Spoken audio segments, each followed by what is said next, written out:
Hi guys! Ay, punta tayo sa Taligje. Mamalingki ng dinner at saka bukas na dinner din. Ganito ang buhay ng OFW. Magtiis para may isupport sa mga pamilya.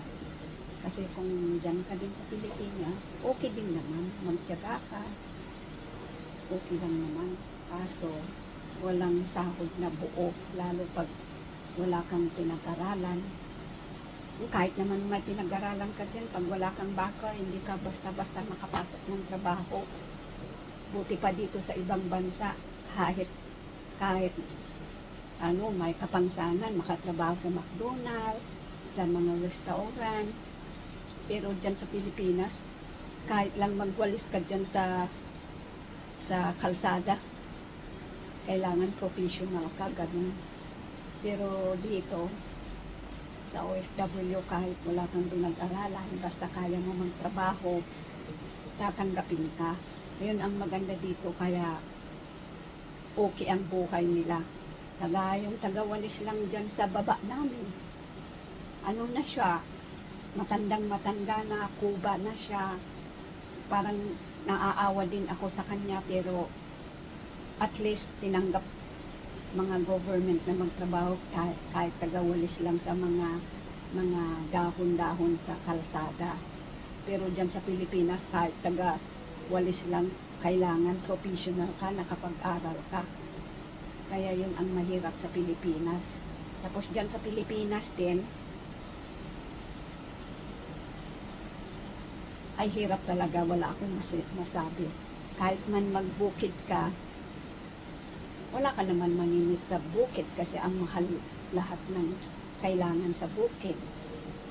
Yung lang, pagkain mo sa araw-araw, yun lang, lalabas sa lugi ka talaga. Pag magtinda ka naman, hindi ka naman magpautang, sabi nila madamot ka.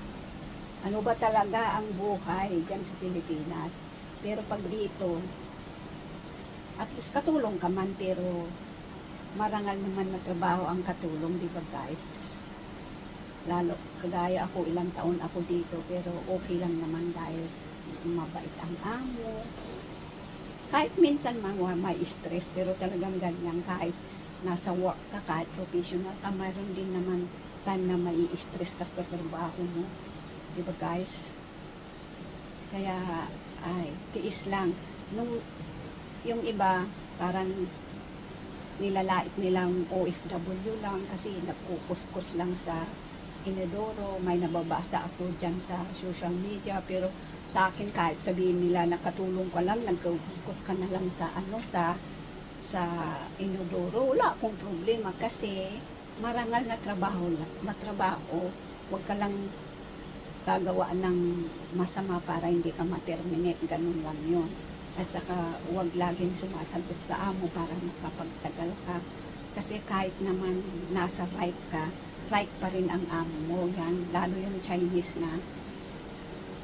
Bakit pari-parehas naman kahit naman sa Pilipinas, ganun naman. May mabait, may hindi.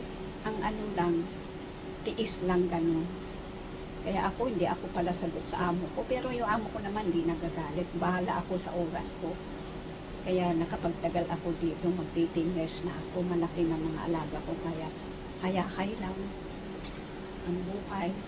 Pero at least gagawin mo rin yung tamang gawin mo, huwag ka na din abusuhin yung mga kabaitan nila kasi yun ang masama. Bye bye guys, share lang sa mga experience. Bye bye guys.